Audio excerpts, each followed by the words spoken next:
Be sure and tell them Large Marge sent ya.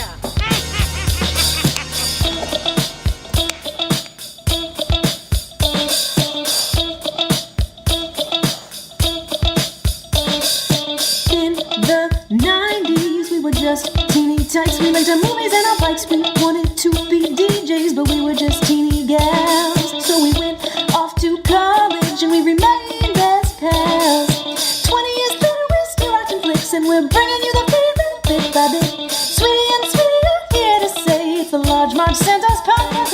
Hey.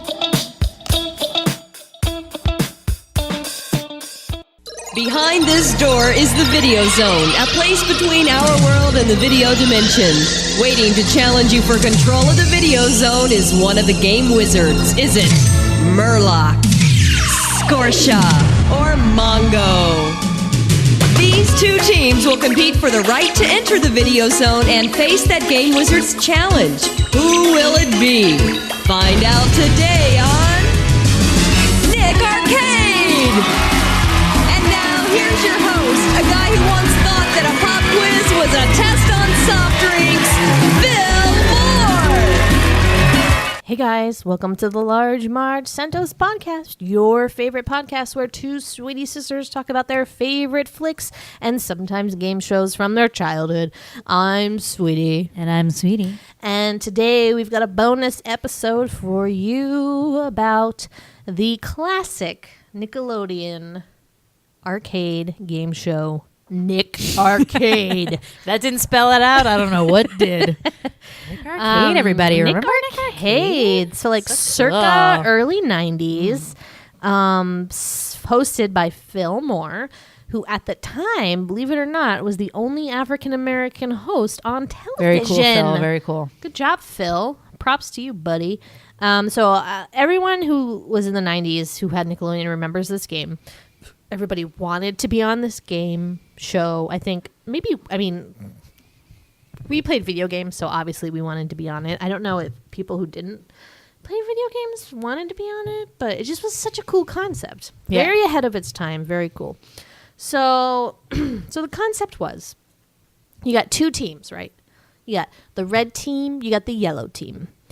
The teams come on, you play a video game to battle, like who gets to go first. So the main point of the game is that there's this little dude, Mikey, who you have to get like through a game board to this other area or whatever. So the goal, I believe it's called. The goal. And so this game board, this like video game board, has maybe like 30 spaces on it.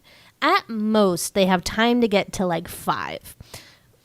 Which I'm like, hello, like, why are they reducing this? Okay, so Mikey, so they introduce this every game. Yeah. He gives this spiel. He's like, Mikey, the blah, blah, blah, blah, blah, blah, blah, blah, have to get him to the goal. So in the one that we watched, the theme of the game was called Creepyville, which I know we watched the other one. It was like a Western town one. Wait, yeah, what was that one was called? the other It was one. like shady. But that one had better names. Slushy. It wasn't just gulch like or something. You're gonna find a ghost. It actually had Yeah, like so this one was character like names. Creepyville, which is like something Sweetie and I would think of. We'd be like, all right, what do we need to call this place that's creepy? Oh, I know, Creepyville. But they're like sitting around a table, like brainstorming, like spitballing for hours, and they're like, "Creepyville is our best thing we're putting forward." And I know the villain that will get them is called a ghost. And it's just this like literally our shit we think up in we have a second to think of it. That's what we think of. Of course you can name it Creepyville when you have a second. I mean, my favorite thing I've ever said in my whole life was Creepskate off of Cheapskate. That took me a second. Yeah, it's not like super brilliant, but it totally works. It works so well. Okay, so Mikey, the two teams have to like get Mikey on this board. He can't move diagonally, he can only move up, left, right, or down or whatever. So the kids choose like which way the direction Mikey should go. So Mikey goes, and the theme music goes like do do do do do do do do do do do do, and then he lands on his spot. So the spot is either like a prize, which they get. The team who is commandeering him gets an automatic prize, or it is a like video challenge, Or C, it is the bad guy who automatically kicks the turn to the other team. Sometimes it's a pop quiz. Sometimes the pop quiz. Sometimes it's a extra 50 points. Sometimes it's this thing where they show like a scrambled music video and you have to figure out what it is. Or sometimes it's like they put something through a vice and then like you have to figure out what it was as they like slowly put the like rewind the tape. It's like fucking weird shit. I'm like, weirdest how shit. did you come up with Or this? the other one that's like rewind is like fast forward. They're like, how many times do you think this kid can hit this soccer ball with his foot? It was the dumbest thing. 40, and the Vice 20? thing. So first of all, that is like the creepiest, weirdest shit I've ever seen. Like, we put this in a Vice, and like here is this like puddle of something. Figure out what it was. But the most creepy thing was I knew immediately what it was, and I'm like, either I am very good at this game, or I have seen this episode before. I feel like- because it was a peanut butter and jelly sandwich, and literally I knew it within 10 seconds. I mean, not even 5 seconds. Well, 3. I feel like I was so vices were like a very big thing in the 90s. Let's Our dad remember, had one. our dad had a vice in the basement. I didn't know what it was, but I liked to swing the little handle and be love like, that. this is fun. Also, Why did he have Rescuers that? Down Under, it's like make bullets or something. No, that's not what it was. That's what I thought it was, but it wasn't. Just Dad like have a hold vice? something in it. I don't know. Call Ron in heaven. I don't know. Dad, hello. Dial Dad. Carol? Maybe Carol knows. And then also, do you remember in the Rescuers Down Under when he's like sedate? He like comes out of it after getting like that giant shot from the little mice doctors, and he's like, "Oh, I feel like my head's in a vice." And his head is in like a literal true. vice. So vices were like a '90s thing. I don't know. Anyway, so those are random things. Write a Also, thesis on these that. kids are like 10, 11, 12. Why the fuck do they know any of the answers to these questions? These questions are like unscramble the video, REM. Why do these kids know who REM But I think is? you would. I think I knew who REM was at 11. That was like the band. Like I you just had knew. a fun You time. knew. So some of the other questions, one of them was like, okay, the category is scary places. That's just a weird thing. It's just a weird category. But I was just very shocked that these kids knew the answers to these questions. I was just very impressed. I'm glad I knew the answers to all the questions because honestly, watching this, I was worried. I was like, "Oh my god, like, am I gonna not know the Yeah. answers?" But they were pretty easy. So the kids go through this game board, and then in every round, one of the teams gets to play like an arcade game. So they have a whole line of arcade games, Which is cool. I really on the like that side, part. which is very cool. And he reads off the names of the game, and then you get to pick which one you want to play. So it's unclear to me whether I think that these are as yet unplayed games, but created by famous Wait, video is that game what you found out? manufacturers. Yes. So like Nintendo. So like they sourced Nintendo and Sega to like make these games. Wait, is that so? In that article that like you sent me today, they had that like lock box of where they had like the beta versions of Sonic and Mario Brothers. Right? Yeah, so I mean, I don't remember any episodes where they had like a Sonic or a Mario Brothers game. That's all very like The Wizard to me. Right, but these were games I never heard of. So they would pick a game and then they'd say, okay, you have to beat The Wizard score of like 4,000 on level 3. See if you can do it. Your partner has to wager on one of those little like Etch-a-Sketch boards, but with the magnet. What were those called? I forget, but They're like, you have 3 seconds to wait the wager, and then they like panic and like put something down. So you put a wager down, and if they beat the level, then you get to add those points to your score. If you don't, those points away. get deducted.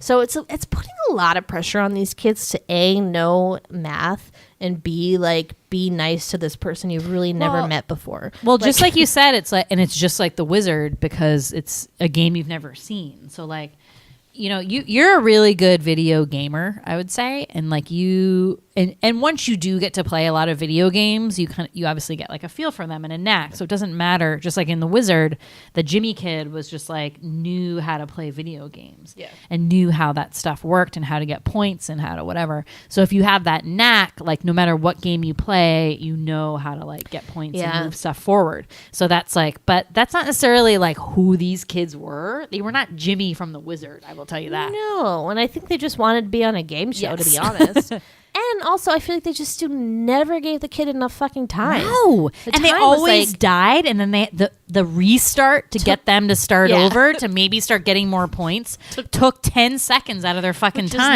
is not fair. And like the time would be like, you have 15 seconds to get 5,000 points. Like, what the fuck? know. Nobody ever won. It sucked. And then your poor partner who you've never met before has to like judge your gaming skills, and like if they put a low score, you're like, you didn't think I could do that? Like, you fucking bitch. Anyways, so the whole point of the game is that one of the teams wins, and then they get to go to what's it called? The final thing, the video zone. And this was the coolest part. So, This yeah. was the like entire excitement of this whole game and what made it stood out from like any other show ever. Because you got put in a video game, which for kids, like, what? Big fucking deal. Even though, like, if you were a player in the game, that's not what really happened. Right. Because it was all a blue screen. A green screen. So it's right. So But it was all painted blue. I said green screen today, and you corrected me. Is a blue screen and no, a green you screen said a blue different screen. thing? No, I've I said never green screen. seen a blue screen. Okay, I said always green green screen. screen. Okay, But everything was painted blue. right, yeah, that was confusing.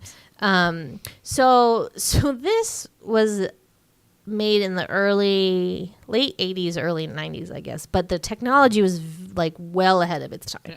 At this time, nobody had done a green screen on this scale before. So it was a very big deal.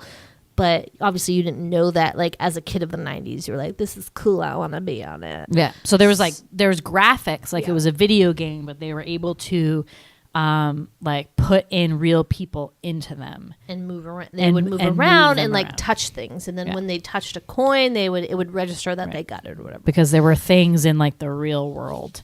So basically, it was just like a soundstage painted blue with things on them, and then the kids would like be seeing kind of what everyone else was seeing on a monitor. But if they were looking at the monitor. So they were actually going up a real ladder, but had to also pay attention to the screen. So I think that's where the disconnect happened, because you were like, I don't want to die going down this ladder, but I also need to see like if there's a giant flame coming from this video game character trying to kill me. I don't know. It must have been very hard. We know this because Sweetie found like a behind the scenes like montage thing, so that showed the actual Nick arc, like the final round. Like behind the scenes kind of a thing. So that was like super eye opening, and I thought it was something like that, but I didn't know like totally, and like what the kids were able to see or like whatever, and it made you be like, how did anyone ever win this game? And 'cause I was, again, like, fucked up. And again, not enough time. I can't think of anybody who won that final. It's like Family Double Dare. Like, who won that final? For the final one, you had 3 rounds for a minute for 3 rounds. Yeah. And then That's the second one was always very difficult, and it was hard to see certain elements. There was one, and like, okay, Nickelodeon cheapskates, first of all, because it's not like the prizes were like insane. but they were better than Legends of the Hidden Temple. They were, but like one was a camcorder, so like that was the final prize.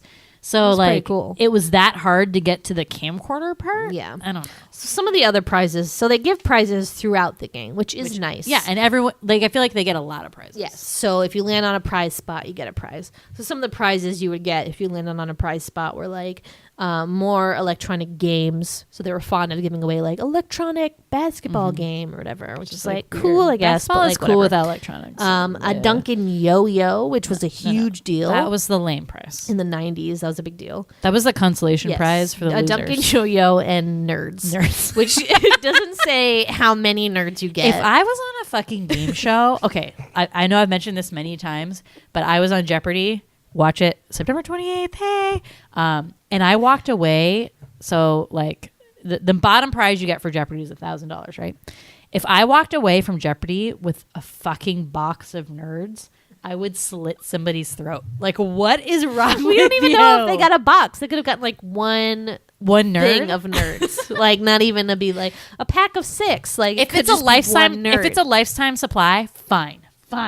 I don't think it is, and that's when we were watching the Legends of the Hidden Temple, and they're like chalupa blope, like lollipops. But can we talk about what a lifetime supply means? Like, does that mean that you get a certain amount, and then when that runs out, you call up a magical number that's like, "Yo, I need more blow pops. I'm out of my supplies." What are the? And then they send you more. What are the I need shows to know. that I give need that to know. away? I mean, I have so many questions. that's troubling to me. Okay, so Anyway, that was do the not prizes. give candy for prizes. No. There's so many more prizes. Other prizes were a portable stereo. That's cool. Which was also another big deal in the 90s. That was a huge huge deal. Yep. Rollerblades. Pretty cool. You were a Pretty big cool. fan of rollerblades. They look That like was the cool. ones that They you looked- bought they from looked nice. Bradley's. They were No, very no. cool. I got them from the Christmas tree shop. Sorry, Chris. Really? Sorry. What? I picked them out, and it was one of those Christmas presents where I was like, I want those. Like, we were at the Christmas tree shop one day, and Dad was like, okay, sweet, I'm going to wrap them for you and put them on the tree. This is your Christmas present. So I knew I was getting them. Super sketch. And then you opened them and you were like, just what I wanted. Totally Oh, fake. bullshitter. Skateboard. That Yes. Need it. Got it. Tent and camping equipment. That's dumb. That's totally that seems lame. kind of weird. If you're playing fucking a video game show, Yeah. you don't want to go camping. You're I'm not sorry. a camper and you're not going camping by yourself. And it was like literally like a tent, a lantern, and one sleeping bag. I don't know. That's I just dumb. don't. I don't feel it. Dumb. And then the final prize. So a camcorder, cool. Not cool. A Jamaican vacation. I don't know if kids would want to go to Jamaica. There's like kid activities to do, I guess. I guess if but, you're in like the Sandals trips are Resort, cool. are they as a kid? Sure. I don't know. Only to like Disney World, maybe. But okay, my question for if you give trips to kids, yeah. how many are they giving you? Just one parent and one kid? Yeah, I know. That's always our eternal question. So that's kind of weird. Let's add that huh? to the list of questions we need to ask kids that were on game shows in the 90s. What, you have a family of 4 and they're like, okay, so we're taking me and Kyle, we're going to Jamaica, like later. He won this on Nick Arcade. I don't know. Yeah, I don't know. That's kind of weird. Yeah. Okay, so I wrote in my notes, largest blue screen in existence. So maybe you're right. Maybe it was blue screen. You corrected me today. I knew it. But I wrote it down, so why would I have corrected you? That's weird. Okay, so You're a jerk. So other thing about this game, and we read an article that we'll share on Twitter, but they brought up an interesting point about how the difference between girls and boys contestants. So generally, I think both games we watched, it was a boy and girl team, right? One team had a boy and a girl on it. So, and I remember vividly the girls like performing terribly in that final game. It's just being like really embarrassing and like, you're not doing it. But all the ones we watched today, the girls were better than the guys. Yeah. So I don't know where that comes from. The one guy we watched was just like running through things like there were no obstacles. Like, he wasn't registering the fact that like electrical shocks were on this he board. lost all his power every time and then had to restart the game like 5 times. And then was very upset when he came out and the girl was like, you're a fucking idiot. Yeah. Like she finished her game in like 2 seconds. Yes. Fuck you. So they brought up a thing how in the beginning of the life cycle of Nick Arcade, like they didn't really know how to approach that like girl boy dynamic because they felt that boys really like to play video games on their own, but like girls didn't necessarily like to, so they weren't sure. And I have like a very upset look on my face right now. Literally like convulsing. We because played video games from the beginning. Yeah, like I honestly don't think that was the case, and I think it was just like an ignorance of them to not notice that. But then they realized that like girls actually preferred like the discovering kind of puzzle games more than that, and so once they put those elements into the game, the girls are more excited. Which I don't know if I necessarily compared to what, like fighter games Yeah. and like plane games where they're just like shooting shit and punching Yeah. Mortal I mean, Kombat kind which, of games. from my own experience, yes, I agree with that. I only play Because we're not idiots. I only play those kinds of games that I feel like broaden my mind. Because the other ones were dumb. Yeah, and like I just don't I hate shoot 'em up games. Like I just do not. Well, even the enjoy ones those. when so like we said, there's always like a video game challenge where there's like all these arcade games lined up and you get to choose, and there's like a wizard score and you have to beat that, right? So a lot of them, some of them are look really cool, right? And then one today we watched 2 episodes, and one was just like you just have to punch. It's like some Japanese one where you just have to punch the people and get coins from them. Oh no! Oh yeah, that one. And it was so weird. mindless. It was so the Godzilla one was really mindless too. So Yeah, it's well, that just was 2 just, like, Godzillas fighting and like I don't know. I mean I kind like, even as whatever sexist you want to call that statement, I think it's like kind of true. I don't know if it's like I don't know if you can assign it to one gender or the other, but I don't know boys why suck guys just as much. guys are just so interested in games where you're just like beating the shit out of somebody. I don't know. It's like that's like what you're geared to do. And then the other thing they brought up was that like this final chapter of the game brought up a very funny thing that people make fun of kids for playing video games, right? Because they're basically couch potatoes. Like they're not doing real exercise. They were just sitting on their butt with a controller. And that's kind of what the big thing with the Wii was, because when that started, it was like bringing activity into playing video games. So you were kind of like mixing, like, oh, look, like it's still a video game, but you're still kind of exercising. Cool. So Nick Arcade really changed that, and the kids were actually in the game, and it was harder, I think, than they were willing to admit they thought it would be. So in that video we watched today that showed you a behind the scenes look, they have, so the girl does the first part, and she does it very quickly. She needs to collect 3 coins. She does it without a problem. She spends maybe 10 seconds doing that. Cool. You rock, girl.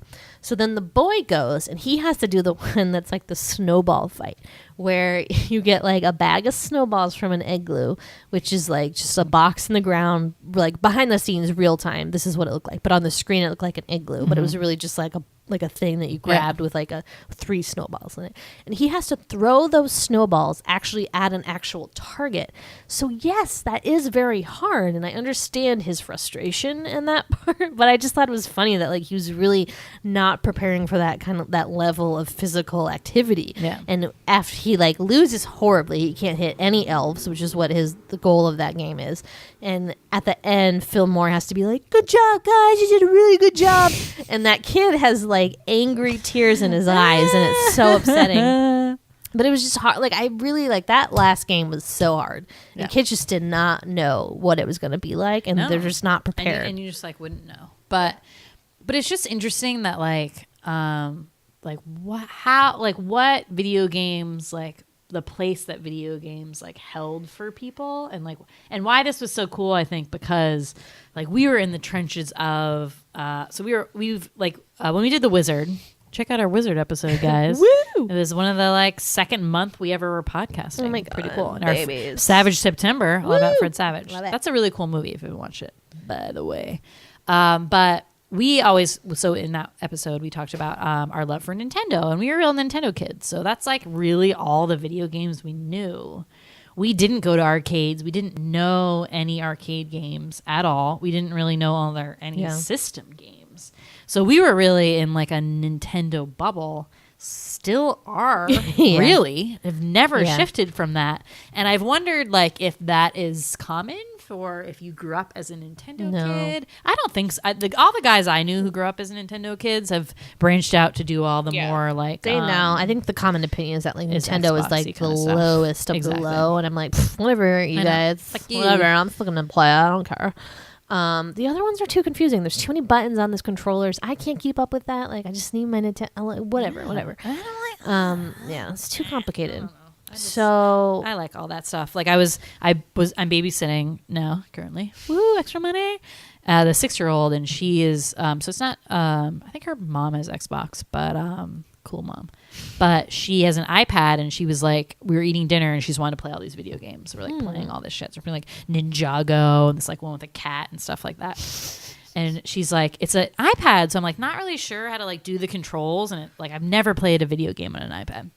And literally the 6-year-old turns to me and she's like, "You are not very good at video games." And I was like, "Whoa, bitch, like chill." Also, like I will put like fucking Mario Brothers on here. I will whip your ass. Like, fuck these kids who are like, I know, who I've like literally grown up. And not that we didn't grow up on video games, because that's the thing. We were the first kids to grow up with video games. Yeah. And like, don't tell me how to play video games. This is like a different thing for sure. And like, you have a different like in the you know the system and stuff. But like, let me put a little like rectangular Nintendo controller in your hand or Duck Hunt and see how you do. Like, yeah, bitch, throw it down. But I just like as bad a rap as video games have got.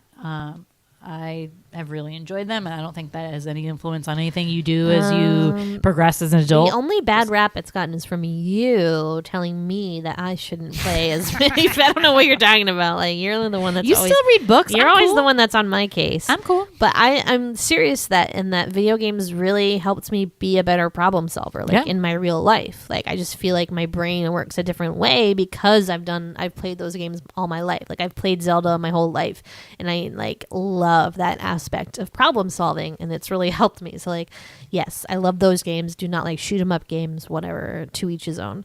But Nick Arcade is just like a real slice of nostalgia heaven. I highly recommend you watch these episodes on YouTube. Hysterical. The contestants are hysterical. Right. And we love to project like who they became as they grew up. So my whole like fun thing today is we were watching them.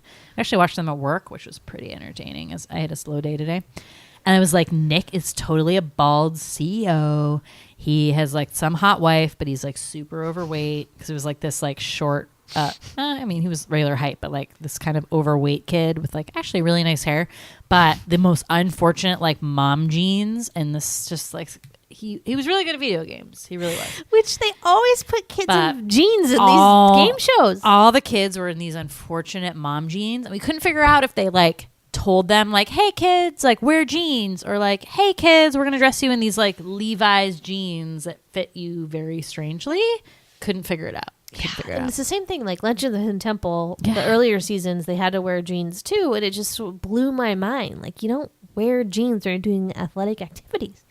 But they changed when they did like the videos, the zone, because they were in like jumpsuit, and helmets. I'm like, why do you fucking need helmets? Because in case they fall down the ladder, in case a pretend coin hits them in the head. I don't know. It's funny. I would just like to say that my favorite part about Fillmore, the host, is that he would often like ad lib lyrics to the theme song. We can get behind which that. is exactly what we do like in our everyday lives. So he'd be like, we're going to the video arcade, we're gonna play some games. And so like the little theme is like dun, dun, dun, dun, dun, dun, dun, dun, dun, dun, dun, dun, dun.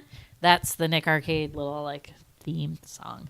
So yeah, so like I guess when we read that like behind the scenes thing, he said that he like started doing that like one time, and then after he did it, like he didn't do it a couple times, and the producer was like, you need to do that every time. So he had to make up these like funny little, he called them like what do you call them, like something raps, he called them something. That guy was just like a great sunshine, and he said beam that of sunshine. He would he like be great. extra weird if the kids seemed really uncomfortable and like nervous, because he thought that like if he was the weirdest one, then they wouldn't feel as uncomfortable. Awesome. Sometimes he'd like put his arm around people and be like, hey, good job. Like he was sweet. Like I just want to say, like, these game show hosts in the 90s on these Nickelodeon shows, like, God bless them. Kurt Fogg, good job. Like I just commend them. It seems like a miserable job, but they actually loved it. And they were so good at it, and they're just naturals. And just my whole life, just I can see their faces like in my dreams, be like, that was my like Omar Gooding, Donnie Jeffcoat. Like, I love you, motherfuckers. You rock. So thank you. Can't wait to do Wild and Crazy Kids. Oh my God, we should have done that. We'll do that next. So good. Okay. Wild and Crazy Kids. And there's that like laugh. Ew, that's so weird. I hate that laugh. Oh, I forget about that. You guys, I love game shows. I'm sorry if we're like really crazy, but obviously we just recorded our My Girl episode, so we're like coming off of the fumes of like depression and happiness, but we're having a good time. So thanks for listening to this little bonus episode. Come join the conversation on social media. Find us on Twitter at The Sweetie Club and on Instagram at Large Marge Sent Us. Thank you, as always, for listening. Thank you. Thank you. Bye. Bye.